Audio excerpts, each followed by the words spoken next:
It's safe to say Gervonta Tank Davis and Rolando Romero aren't fans of each other. If it was the streets, these niggas would have been smoked. You trash. Trash.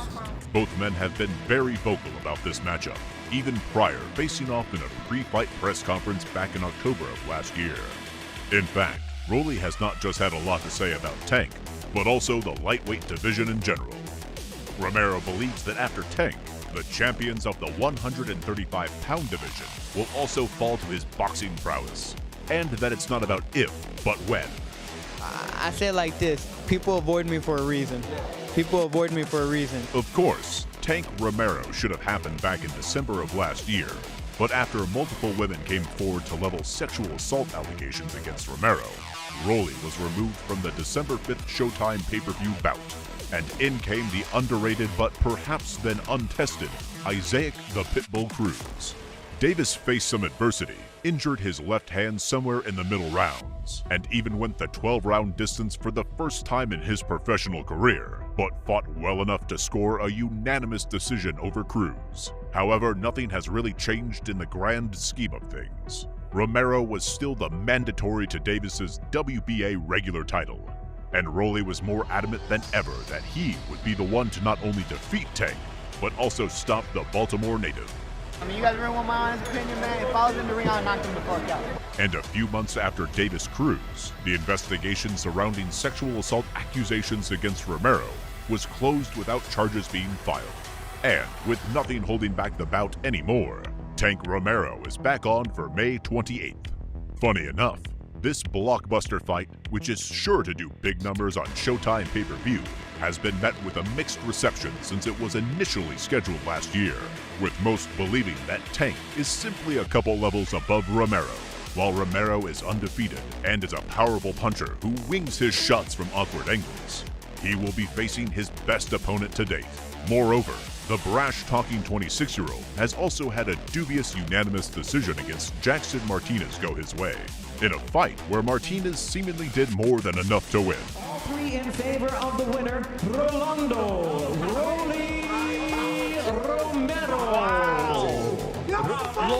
Rolando Romero getting the win. Are you kidding me? Oh my goodness.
But out of necessity. Yeah, both of my parents was on drugs. My mother left me and my brother in the house by herself, so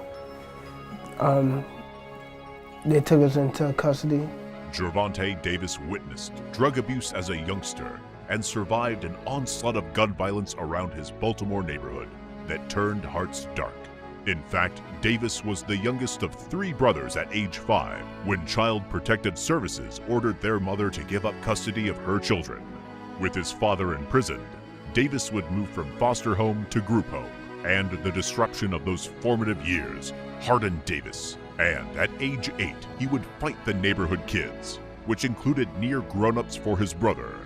His uncle, James Walker, observed one of these skirmishes and, with financial assistance from another uncle to buy boxing equipment, took his nephew to a gym operated by Coach Calvin Ford to try to pull Gervonta out of the unfavorable situation he was getting himself into.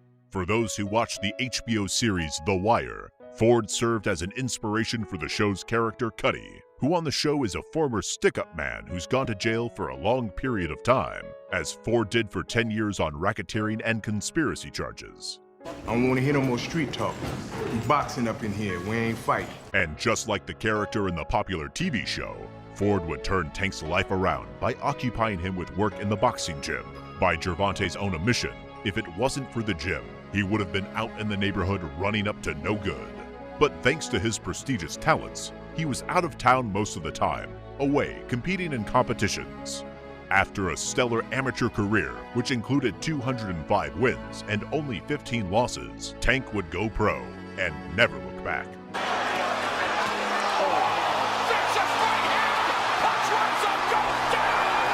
And this fight is over! Gervonta Davis at 22 becomes the youngest champion in boxing! Unfortunately, some weren't as lucky, with Baltimore's unrelenting gun violence claiming Ford's son, who first trained Davis, along with several members of the gym. My son, he wanted to go back to Jersey, and he made a comment. We was somewhere up D.C., and he sit there and say, man, you'll make a good role model for Gervonta. And ever since then, it was just like my son was just telling me, I'm not gonna be here. Put Shorty up under your wing. Such tragedy is a harsh reality Davis wasn't just blessed inside the ring, but also out of it. Of course, Davis is still hungry for more, and perhaps destined. In fact, while Tank Romero is sure to be a box office hit due to the fact that Romero is more than willing to promote the fight, Gervonta has fights in the future which are genuinely mega fights that could possibly transcend boxing itself. Most notably, a fight with fellow American and undefeated social media sensation, Ryan King Rai Garcia, is the type of event that would easily smash the vaulted 1 million pay-per-view buy mark. 2 rounds, baby, 2 rounds. 2 rounds. I don't care. You on pause. 2 rounds. Funny enough, Romero started to gain notoriety after a leaked sparring session against Ryan, in which Rolando got the better of the 23-year-old. And while one can't take too much away from a spar, be it training or an actual bout, Rolly knows only one way to fight: 100 miles per hour. And that's what makes the Tank Romero fight, perhaps, underrated. It will be an exciting bout for as long as it lasts. Romero, as with every other fight, will look to push the pace and drown Davis down the stretch, while Davis will understand that if Romero makes one mistake, Rolly will likely be put down for the count. This is about where both boxer styles mesh, with each fighter looking to take the front foot, and with the pair not needing to look for each other inside the ring. This one, just like with every Tank fight, should be a barn burner.